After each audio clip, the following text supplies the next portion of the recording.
축원합니다. 6.25 때 국군으로 참전했던 어떤 장로님이 쓰신 간증의 글을 제가 읽은 적이 있습니다. 그 당시에 이 장로님은 중학생이었대요. 중학생이었는데 그 마을에 갑자기 북한군이 들이닥쳤습니다. 그래서 젊은 청년들을 다 끄집어내는 거예요. 왜냐하면 이제 잡히면 의용군으로 잡혀가는 거죠. 그래서 이 중학생이었던 이 장로님이 그걸 알고 볏집으로 숨었다 그럽니다. 잡혀가지 않으려고. 잡히면 무조건 끌려가니까 볏집으로 숨었대요. 그래서 북한군이 들어와서 여기저기 다 뒤져보고 볏집도 막 칼로 찔러보고 그냥 그 칼이 가슴까지 오는 그런 위기가 있었다고 그래요. 근데 다행히 잡히지 않았답니다. 근데 문제는 북한군이 가지 않고 거기서 계속 머물렀다는 거예요. 그래서 그 볏집에서 나올 수가 없는 거예요. 몇 날 며칠을. 그러니 그 중학생이 얼마나 배가 고프겠습니까? 그래서 이 중학생이 갑자기 하늘을 보니까 까마귀가 날아가더래요. 그래서 까마귀를 보니까 엘리야가 생각이 나가지고, 하나님, 어제도 오늘도 동일하신 하나님, 엘리야처럼 저에게도 까마귀를 좀 보내주세요. 이렇게 기도를 했답니다. 기도를 하니까 갑자기 신기하게 암탉이 거기 볏집으로 들어와가지고 거기서 알을 낳더라는 거예요. 그래서 그 달걀을 먹고 견뎠다는 거예요.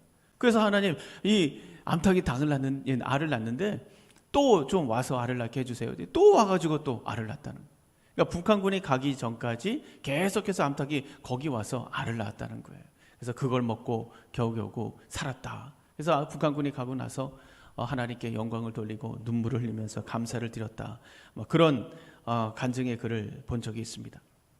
여러분, 이런 기적들 우리가 많이 듣지 않습니까? 또 여러분의 삶 속에서도 이런 기적들이 참 많을 거예요.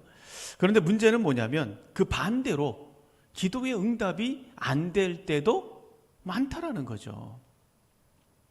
우리가 열심히 기도하는데도 불구하고 기도가 응답이 안 돼서 힘들고 낙심하고 믿음이 흔들릴 때가 굉장히 많잖아요.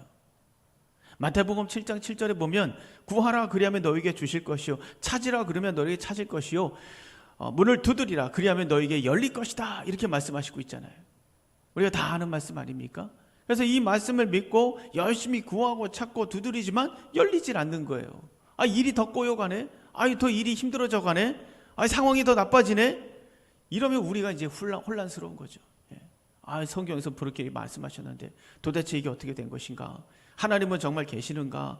이 말씀이 정말 진리의 말씀인가? 내 기도를 들으시는 건가? 그러니까 이런 일들이 한 번 반복되고 두 번 반복되고 세 번, 네 번 계속되다 보면 어떤 마음이 듭니까? 기도에 대한 기대감이 사라지는 거예요. 근데 기도에 대한 기대감이 사라질 뿐만 아니라 하나님에 대한 기대감도 잃어버리게 됩니다. 그렇다고 하나님이 없다 이렇게 할 수는 없고, 생명이 빠져버린 신앙생활을 하는 거예요. 기도의 능력이 빠지니 생명이 빠지죠. 풍성한 하나님의 은혜를 누리는 신앙생활이 아니라 그냥 정신수양, 마음수양, 그 정도에 머물러 있는 신앙생활을 하는 거죠. 여러분, 우리 예수님께서 십자가에서 죽으신 이유가 뭡니까? 너희들 마음 수련해라, 그것 때문에 십자가에서 죽으셨습니까? 너희들 평정심을 갖고 정신수양하고 마인드 컨트롤 위해서 내가 죽는 거야? 그래서 죽으셨습니까? 아니죠. 예수님께서 십자가에서 죽으신 이유는 뭡니까? 자녀의 권세를 회복시켜 주시기 위해서 십자가에서 죽은 거 아니겠습니까? 자녀의 권세를 회복하고 사단의 공격을 이겨내고 기적을 만들어내고 생명을 살리고 구원 백성으로 하나님의 이 나라를 체험하고, 이런 역동적인 삶, 생명의 삶을 위해서 예수님께서 십자가에서 죽으신 거 아니겠습니까? 오늘 여러분 말씀을 통해서 하나님에 대한 오해가 풀리기를 주님의 이름으로 축원합니다. 하나님의 뜻이 무엇인가? 응답 속에 있는 하나님의 역사는 도대체 무엇인가? 하나님의 계획은 무엇인가? 이것을 깨닫고 다시 하나님 앞에 나가서 놀라운 하나님의 은혜와 섭리를 누리는 저와 여러분이 되기를 주님의 이름으로 축원합니다. 자, 첫 번째예요. 첫 번째는 하나님께서 들으시는 기도입니다. 가족 중에 누군가 고생만 하다가 이제 좀 쉴만한데 갑자기 심각한 병에 걸렸다. 그것처럼 마음 아프고 힘든 일이 없습니다. 요즘에 우리 교회에서도 아프신 분들이 많이 일어나고 있지 않습니까? 그분들을 보면서 담임 목사인 저의 마음도 아픈데 가족들의 마음은 또 얼마나 아프시겠어요? 하나님의 위로와 치유와 회복이 가정마다 임하실 줄 믿습니다. 오늘 본문에도 나사로라는 사람이 병에 걸렸습니다. 이 나사로에게는 마르다와 마리아 두 명의 여동생이 있었어요. 그 중에 이 마리아는 어떤 사람인가? 거기서 소개하고 있죠. 2절에서 예수님에게 향유를 붓고 자기 머리털로 예수님의 발을 닦았던 여인이에요. 아무튼 이 삼남매와 예수님은 굉장히 가까운 사이였다는 것을 우리가 알 수 있어요. 그러니까 5절에도 보면 사도 요한이 어떻게 소개를 합니까? 예수께서 본래 마르다와 그 동생과 나사로를 사랑하시더니 라고 지금 이야기하고 있지 않습니까?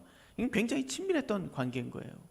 그리고 3절에서도 마리아와 마리다는 예수님에게 사람을 보내서 이야기를 하죠. 어떻게 말합니까? 이에 그 누이들이 예수께 사람을 보내어 이르되 주여 보시옵소서 사랑하시는 자가 병들었나이다. 사랑하시는 자가 병들었나이다. 굉장히 친밀했던 거예요. 그런데 자기 오라버니가 죽게 생겼으니 여러분 이 마리아 마르다 얼마나 급하겠습니까? 보통은 주님 나사로가 죽게 됐어요. 빨리 오셔야 됩니다. 좀 빨리 좀 와주세요. 그렇지 않으면 죽습니다. 주님 빨리 오시면 살아날 수 있어요. 주님만 오시면 살 수 있는데 빨리 오셔야죠. 빨리 오세요. 이렇게 메시지를 전하지 않겠습니까? 그러나 이 마리아와 마르다 보낸 메시지는 아주 짧고 간결합니다. 주여 보시옵소서 사랑하시는 자가 병들었나이다. 이 비록 짧은 메시지지만 여기서 우리는 이 여인들의 엄청난 믿음을 볼 수가 있어요. 먼저 이 여인들은 불평이나 원망이 느껴지지 않습니다. 마르다와 마리아는 예수님이 메시아라는 것을 믿고 있었어요. 그래서 이 나사로가 죽을 병에 걸린 것을 놓고 더더욱 불평할 수 있는 상황입니다. 아니 메시아신데 왜 우리 사랑하는 오빠가 병에 걸려야 되는 건가? 불평할 수 있습니다. 그런데 이 마르다와 마리아가 불평하는 것을 볼 수가 없어요. 아니 왜 나사로가 병에 걸려야 됩니까? 예수님은 우리를 사랑하신다고 하면서 어떻게 나사로가 병에 걸리게 내버려 둘 수가 있습니까? 왜 우리에게 관심도 없습니까? 빨리 오셔야지. 뭐 이렇게 불평할 수 있습니다. 그런데 이렇게 말하면서 원망의 말을 쏟아낼 수도 있었는데 그렇게 하는 게 보이질 않아요. 여러분 진정한 기도, 성숙한 기도는 불평이나 원망이 없습니다. 왜요? 왜 불평이나 이 원망이 없을까요? 왜냐하면 100% 사랑하고 신뢰하기 때문이에요. 100% 사랑하고 신뢰하면 원망이나 불평이 있을 수가 없습니다. 왜? 믿으니까. 이유가 있겠지. 선한 이유가 있겠지. 하나님께서 역사하시겠지. 하나님께서 알아서 하시겠지. 하나님의 뜻이 있겠지. 생각이 있으시겠지. 당연히 그렇지. 100% 믿으니까 불평과 원망이 있을 수가 없는 거예요. 그리고 두 번째, 이 요셉의 이런 예들을 보면 요셉을 한번 생각해 보세요. 형제들이 시기 질투를 해서 자기를 노예로 팔아버리잖아요. 이 요셉을. 먼 타국에서 노예로 사는데 설상가상으로 누명 쓰고 어디로 갑니까? 감옥에 갑니다. 여러분 얼마나 가슴이 아프고 얼마나 억울하겠어요. 그러나 하나님을 향해서 이 요셉 원망하지 않습니다. 불평의 말을 찾아볼 수가 없어요. 오히려 이 요셉은 모든 해석을 하나님께 맡기고 하나님의 크신 은혜를 구하는 것을 우리가 볼 수가 있습니다. 여러분 또 다니엘을 보십시오. 이 다니엘 함신배들이 함정을 파놓고 다니엘이 기도만 하면 잡아가려고 이렇게 벼르고 있었어요. 그런데 다니엘이 어떻게 했습니까? 그 사실을 다 알고도 기도를 멈추지 않았을 뿐만 아니라 원망하거나 불평하지 않았습니다. 하나님 왜 나를 이런 함정에 빠뜨립니까? 나를 이게 왜 어렵게 하십니까? 왜 그냥 내버려 두십니까? 이런 원망이나 불평이 없습니다. 오히려 그는 하나님을 향해서 어떤 기도를 드렸다고 말씀하고 있어요? 감사 기도를 했다. 불평과 불만이 없었다는 거죠. 여러분 우리의 삶 속에서 불평과 원망이 사라지기를 주님의 이름으로 축원합니다. 여러분의 남편이 여러분을 힘들게 해도, 여러분의 아내가 여러분을 힘들게 해도, 또 여러분의 자녀들이 여러분을 힘들게 해도 하나님을 100% 신뢰하고 사랑하면 불평하고 원망해서는 안 됩니다.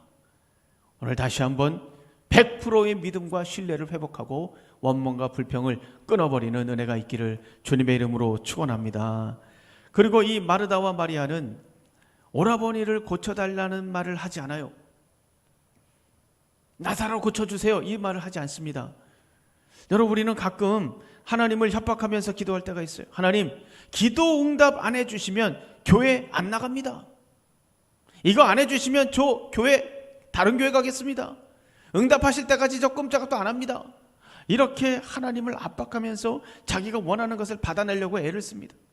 물론 우리는 간절히 기도를 해야죠. 그러나 하나님을 협박하고 자기의 뜻을 강요하는 것은 하나님을 믿지 못하는 불신앙이에요.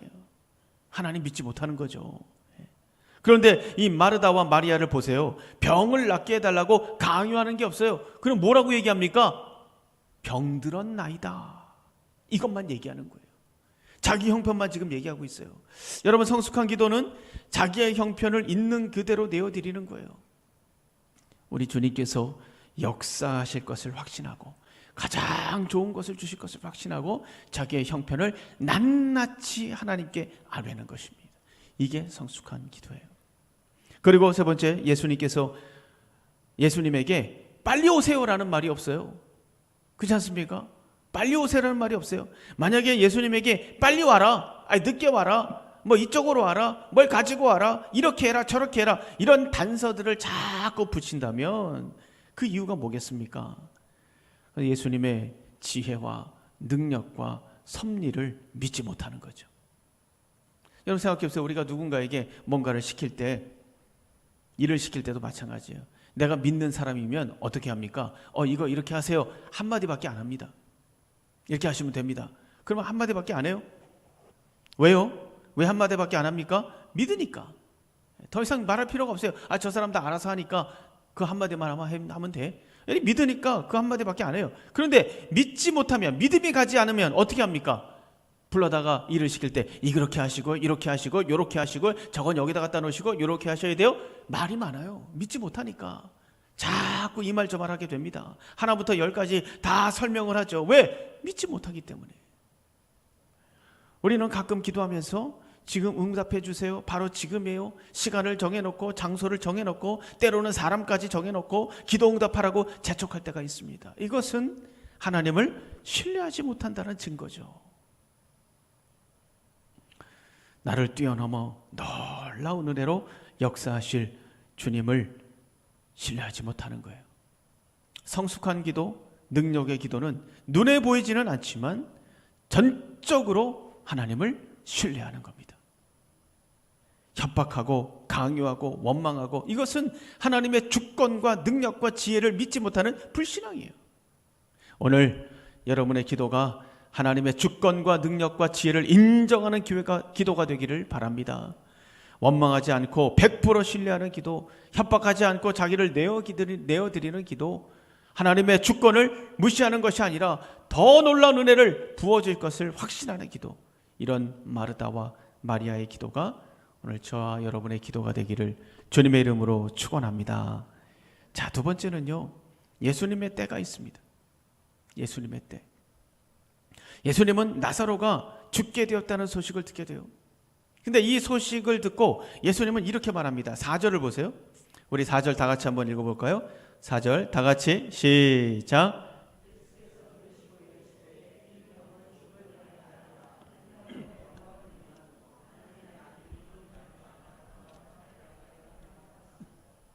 지금 예수님은 나사로가 죽지 않을 것이다 라고 진단합니다. 또 5절 6절을 보시면 예수님이 나사로의 가족을 사랑하셨다고 말씀하시는데 6절에 보면 그곳에서 이틀을 더 머물렀다라고 말하고 있어요. 이해가 가지 않죠? 사랑하는데 이틀을 더 머물렀다? 죽지 않는다고 했는데 나사로는 결국은 죽었어요. 또 사랑하셨다고 했는데 만약 사랑했다면 열일 제쳐놓고 바로 뛰어가야죠. 그렇지 않습니까? 그러나 예수님은 그곳에서 오히려 이틀을 더 그 자리에 머무셨어요. 예수님이 있던 곳에서 베다니까지는 한 130km 됩니다. 걸어서 가면 한 4일 정도 걸려요. 그러니까 바로 떠난다고 해도 나사로가 이틀 뒤에 죽었으니까 이 나사로가 죽고 이틀 뒤에나 도착할 수 있는 그런 거리예요. 어차피 살아있을 때 가지 못한다라는 거죠. 이틀 뒤에 죽었으니까. 그렇다면 예수님 어떻게 하셔야 됩니까? 요한복음 4장에 예수님 어떻게 하셨어요?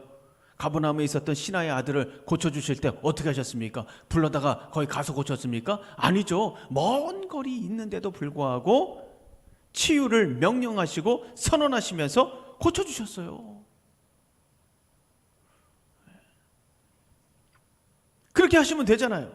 그러나 예수님은 충분히 그렇게 하실 수도 있는데도 불구하고 그렇게 하지 않았어요. 그러니까 이 예수님은 지금 나사로가 죽기를 기다리고 계신 거예요.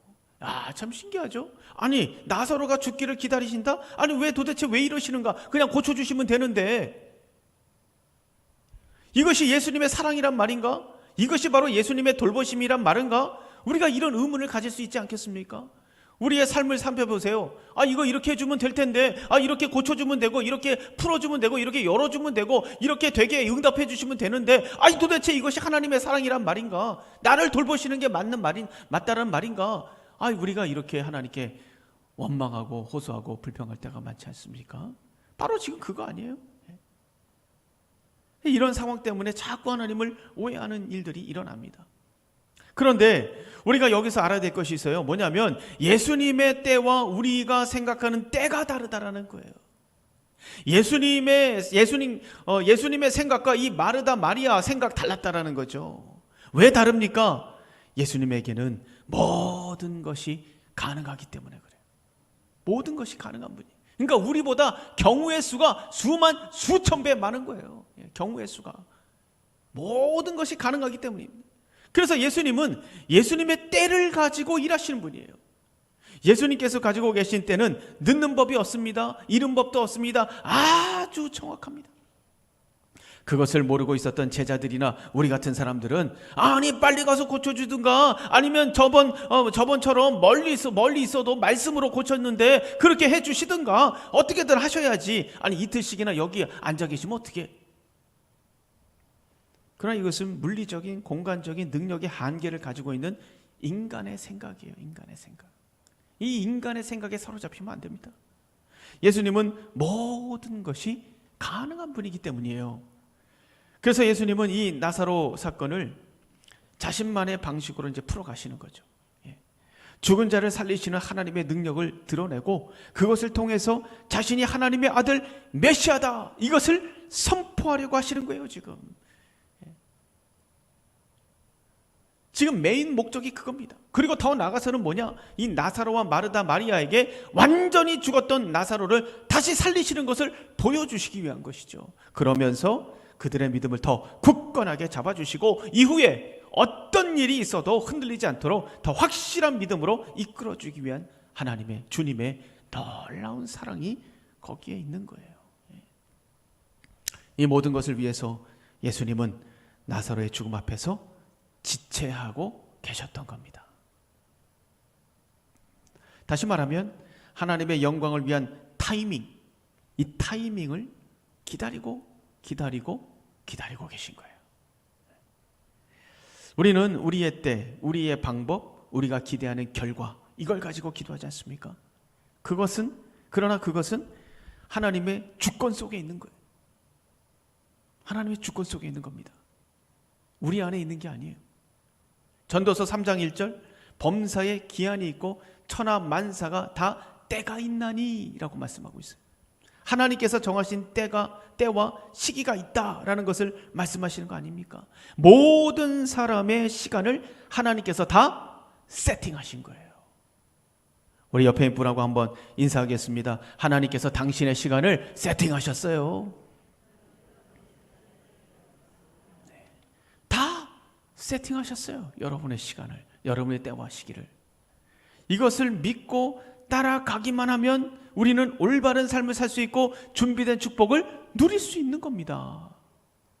그러나 이 모든 타이밍을 망치는 사람이 있어요.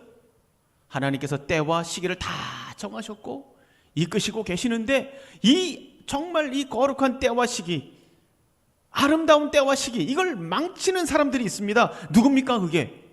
누가 이걸 망치고 있는 거예요? 우리의 때와 시기를?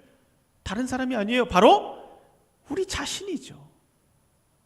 여러분 자신이 여러분의 때와 여러분의 시기를 망치고 있다는 것을 아셔야 돼요. 우리가 우리의 때를 망치고 있습니다. 심어야 될 때 추수하고 앉아있고, 추수해야 될 때 심고 있고, 달려가야 될 때 쉬고 있고, 쉬어야 될 때 달려가고 있고, 이렇게 하나님의 타임을 이해하지 못하고 때를 망치는 이유가 도대체 뭐냐? 다른 거 아닙니다. 교만 때문이에요. 하나님, 간섭하지 마세요. 내 일은 내가 합니다. 간섭하지 마세요. 참견하지 마시고, 간섭하지 마시고, 내 생각대로 하게 좀 내버려 두세요. 교만이죠, 교만. 그리고 또 한 가지는 뭡니까? 이 세상에 나 혼자다. 아무도 나를 도와주지 않는다. 두려움이죠. 두려움. 우리의 이 심각한 문제가 이 교만과 두려움이에요. 교만과 두려움이 죄를 짓게 만들고, 실수하게 만들고, 절망하게 만들고, 포기하게 만들고, 타락하게 만들고, 그러면서 우리의 때를 망치고 있는 겁니다. 그럼 우리가 우리의 때를 깨닫고 선택하려면 어떻게 해야 되는가? 여러 가지가 있겠지만 먼저 나의 때를 세팅하신 분이 누구신가? 나의 때를 인도하시는 주인이 누구신가? 그것이 바로 여호와 하나님이시다. 이것을 인정할 수 있어야 됩니다. 여러분, 이것을 믿고 확신하게 되면 때가 주는 두려움에서 벗어날 수 있어요. 이 때는 내 소관이 아니지. 이 때가 저 사장님 손에 있는 것도 아니고, 내가 존경하는 저 사람에게 있는 것도 아니고, 저 목사에게 있는 것도 아니고, 나에 대한 때는 하나님 안에 있지. 이것을 알면 두려운 게 없는 거예요. 어떤 상황이 와도 내가 때를 만들어야 되는 것이 아니라, 다른 사람이 내 때를 가지고 장난칠 수 있는 것이 아니라, 그 때는 바로 하나님에게 있다. 나의 때는 하나님 손에 있다. 하나님이 내 때를 세팅하셨다. 이 믿음만 있으면 어떤 두려움도 이길 수 있습니다. 여러분의 때가 하나님 손에 있다라는 거, 하나님께서 세팅하셨다는 것을 믿으시기를 주님의 이름으로 축원합니다. 그리고 또 한 가지는 뭐냐? 내 삶 속에 어떤 일이 일어날 것인가, 여기에 집중하는 것이 아니라 내 삶을 이끄시는 주님은 나에게 무엇을 원하시는가? 나에게 도대체 무슨 일이 일어나지? 이런 일도 있고 저런 일도 일어나면 큰일 나는데 어떡하지? 이게 아니라는 거예요. 여기에 집중하다 보면 그냥 두려움이 커지고 교만이 커지는 거예요. 어디에 집중해야 되는가? 도대체 나의 삶을 통해서 하나님은 무엇을 원하시는가? 여기에 집중하셔야 돼요. 여기에 집중하는 것. 여기에 집중하다 보면 나의 정체를 깨닫게 되고 나의 인생의 목적을 깨닫게 됩니다. 나의 정체와 목적을 깨달으면 자연스럽게 하나님의 때를 따라가게 돼 있어요. 이건 자연스러운 겁니다. 몸부림을 쳐가지고 그 때를 알아내는 게 아니에요. 내 정체와 목적을 깨닫고 하나님 말씀대로 가다 보면 그 때가 탁탁탁 눈에 들어오는 거예요. 여러분, 전도서 3장 11절, 하나님이 모든 것을 지으시되 때를 따라 아름답게 하셨고 또 사람들에게는 영혼을 사모하는 마음을 주셨느니라. 그러나 하나님이 하시는 일의 시종을 사람으로 측량할 수 없게 하셨도다 라고 말씀하시고 있습니다. 사랑하는 성도 여러분, 여러분 자신이 정하신 때와 방법과 결과 때문에 절망하지 마세요. 거기에 묶여가지고 낙심하지 마세요. 이때쯤 이게 됐어야 되는데, 이게 이렇게 됐어야 되는데, 이렇게 풀어져야 되는데, 그거 여러분이 정한 거 아니에요. 여러분의 방법이고 여러분의 시간 아닙니까? 여기에 묶여가지고 전전긍긍하고 절망하고 낙심하지 마세요. 하나님은 더 놀라운 때와 방법과 결과를 가지고 계시다라는 것을 믿으시기를 바랍니다. 하나님의 타이밍을 신뢰하셔야 돼요. 지금 이해할 수 없고 측량할 수 없지만 주님은 우리를 위해서 아름다운 때와 시간을 예비해 두셨어요. 하나님의 때를 바라보면서 오늘도 하나님을 기대하며 설레이는 삶을 사시는 저와 여러분이 되기를 주님의 이름으로 축원합니다. 자, 세 번째예요. 세 번째는 하나님은 결코 잊지 않으시다는. 여러분, 결코 잊지 않습니다. 하나님은 이 기다림으로 우리를 훈련하실 때가 많아요. 기다림을 가지고 참 힘들죠, 이 기다림이라는 게. 근데 왜 기다림을 가지고 자꾸 우리를 훈련하시냐? 믿지 못하면 기다리지 못하기 때문이에요. 하나님을 믿는다면 기다릴 수 있습니다. 그 10년이 됐건 20년이 됐건 100년이 됐건 믿는다면 기다리는 거예요. 믿으면 기다릴 수 있어요.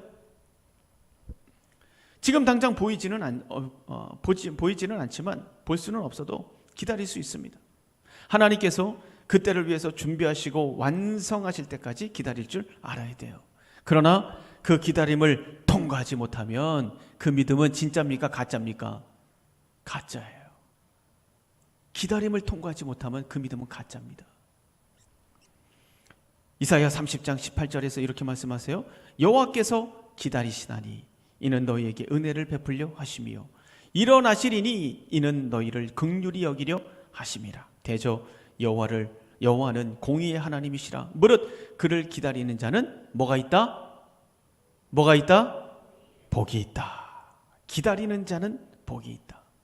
하나님을 기다리는 자에게 복이 있다. 그러나 우리만 기다리는 게 아니라 하나님도 기다리신다라고 말씀하고 있지 않습니까? 기다림이 복이 있는 거예요. 우리만 기다리게 만들어 놓은 게 아니에요. 하나님도 기다리십니다. 그러나 반대로 우리가 기다림을 포기하는 순간 모든 것이 사라져요. 응답도 사라집니다. 믿음도 깨져버립니다. 소망도 무너집니다. 기다림을 포기하는 순간 모든 것이 사라지는 거예요. 그래서 성경은 많은 곳에서 기다리라고 말씀하고 있어요. 많은 곳에서. 기다리는 것은 인내하는 거 아닙니까? 야고보서 1장 4절 이렇게 말씀하시죠. 인내를 온전히 이루라 라고 말하고 있어요. 인내를 온전히 이루라. 기다리라는 것이죠. 기다리라는 거예요. 그러면 성경은 우리에게 왜 자꾸 기다리라고 하는가? 왜 자신만만하게 끝까지 기다려라 기다려라 많은 곳에서 기다리라고 말씀하시는가? 다른 거 아닙니다. 그것은 주님이 우리를 잊지 않으시기 때문이죠. 준비하시고 있는 거예요. 잊지 않으시는 겁니다. 예수님은 나사로의 이야기를 듣고요, 태연하게 이틀을 거기에서 더 머무셨어요. 야, 이거 우리 입장에서 보면 정말 속 터질 일 아닙니까? 그리고 이틀 후에 출발하자고 하시는데 나사로가 있는 베다니로 가자라고 말씀하지 않으시고 어디로 가자고 말씀하고 있어요? 유다로 가자라고 해요. 유대로 가자라고 말씀하시고 있어요. 거기는 어떤 곳입니까? 수전절에 신성모독한다고 사람들이 돌로 치려고 그랬잖아요. 유대인들이. 그러니까 그쪽으로 가면 또 큰일 나요. 큰일 나. 무슨 일이 생길지 모릅니다. 베다니로 아예 못 갈 수도 있어요. 그래서 제자들이 말렸지 않습니까? 그러나 예수님께서 9절 10절 뭐라고 얘기합니까? 이렇게 말씀하십니다. 예수께서 대답하시되 낮이 12시간이 아니냐. 사람이 낮에 다니면 이 세상의 빛을 봄으로 실족하지 아니하고 밤에 다니면 빛이 그 사람 안에 없는 고로 실족하느니라. 무슨 말입니까? 예수님이 아직 죽을 때가 되지 않았기 때문에 괜찮다는 거예요. 유대로 가도 돼. 아직 내가 일할 때야. 나 죽지 않아. 때가 아니야. 이 얘기를 지금 하고 계시는 거예요. 아직 때가 이르지 않았기 때문에 그쪽으로 가도 괜찮다는 거죠. 아무튼 중요한 것은 뭐냐면 예수님이 과연 나사로를 생각하고 계시는 건가? 혹시 잊어버린 것은 아닌가? 여러 가지 상황을 살펴봤을 때 나사로를 잊어버린 것이 맞다. 왜냐? 이 마르다와 마리아가 거기 있었다면 상당히 섭섭했을 거예요. 이틀이나 지체합니다. 유대로 가자고 이야기를 합니다. 위험을 자초합니다. 지금 하루가 급한데 나사로가 지금 죽느냐 사느냐 오락가락하고 있는데 거기서 이틀을 머물고 유대로 가자고 얘기하고 위험을 자초하고, 이거는 뭐 안중에도 없는 거 아닐까 나사로가. 그렇지 않고서야 어떻게 이렇게 할 수가 있는가? 그렇지 않습니까? 그런데 11절 뭐라고 말씀하십니까? 11절 보세요. 이 말씀을 하신 후에 또 이르시되 우리 친구 나사로가 잠들었도다. 그러나 내가 깨우러 가노라. 여러분, 예수님은 나사로를 잊어버렸던 것이 아니에요.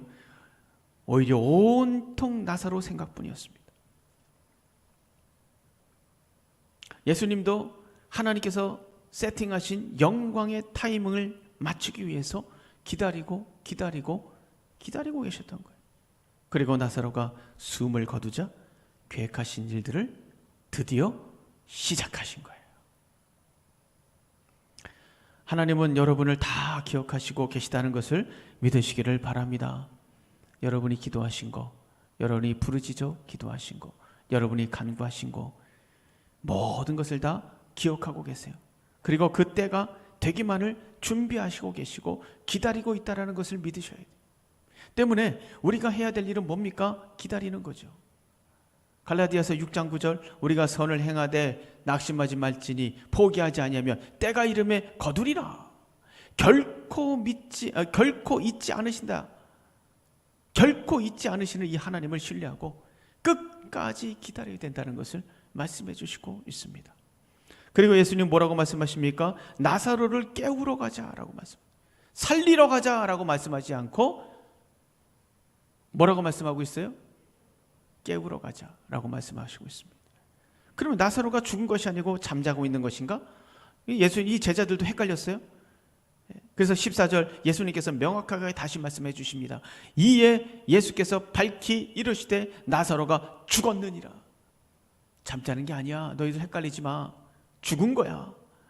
그러니까 나사로는요, 누가 봐도 죽은 거예요. 그런데 주님은 왜 잠을 잔다고 표현하고 있는가? 왜 이렇게 표현하십니까? 이것은 사망 권세에 대한 사형 선고를 내린 겁니다. 사망 권세에 대해서 사형 선고를 내린 거예요. 더 이상 사망이 우리에게 왕노릇할 수 없다. 예수의 십자가를 바라보는 하나님의 백성에게 더 이상 이 죽음이라는 것은 없다. 자고 있는 거야. 이 말씀을 지금 하고 계시는 겁니다. 그리고 예수님은 장차 재림하셔서 무덤 속에서 잠자는 영혼들을 깨우실 것이다. 이것을 보여주시고 계신 겁니다.